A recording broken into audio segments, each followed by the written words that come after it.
démasquer des siècles d'exploitation, l'appel de l'Afrique à un partenariat authentique. Dans les annales de l'histoire, l'Afrique se dresse comme un témoignage de résilience, de richesse culturelle et de potentiel inexploité. Pourtant, sous ce vernis de vitalité se cache un récit sombre d'exploitation, de manipulation et de pillage. Des griffes insidieuses du colonialisme aux chaînes modernes du néocolonialisme, l'Afrique a subi les conséquences de la cupidité et de l'hégémonie extérieure.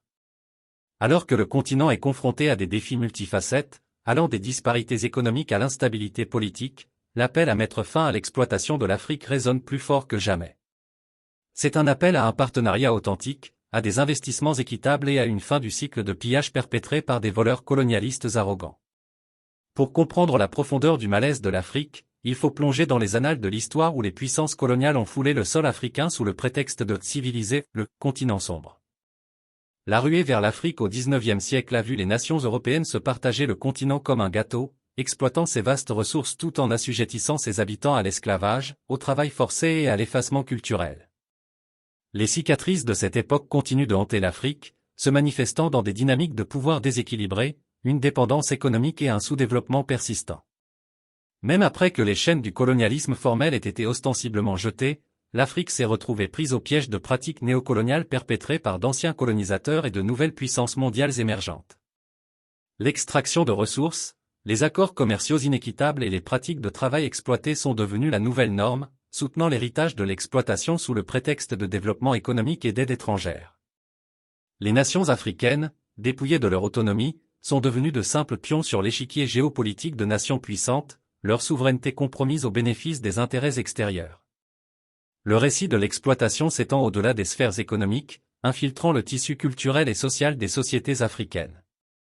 Les récits occidentaux ont souvent dépeint l'Afrique à travers le prisme de la sauvagerie et du retard, perpétuant des stéréotypes qui déshumanisent son peuple et érodent son agence.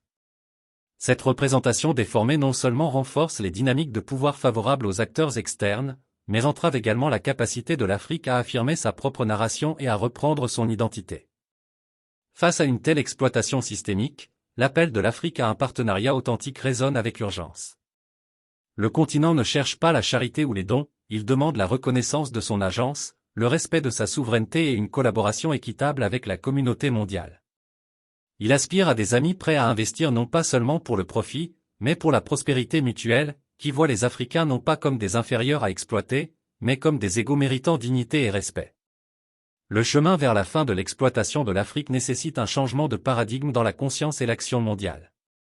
Cela nécessite le démantèlement des structures de pouvoir et de privilèges qui perpétuent l'inégalité et la promotion d'un dialogue et d'une coopération authentique basée sur les principes de bénéfice mutuel et de respect. Les nations africaines doivent affirmer leur souveraineté et exploiter leurs forces collectives pour renégocier des accords commerciaux inéquitables, favoriser l'intégration régionale et promouvoir des initiatives de développement durable qui privilégient le bien-être de leur peuple et la préservation de leurs ressources naturelles.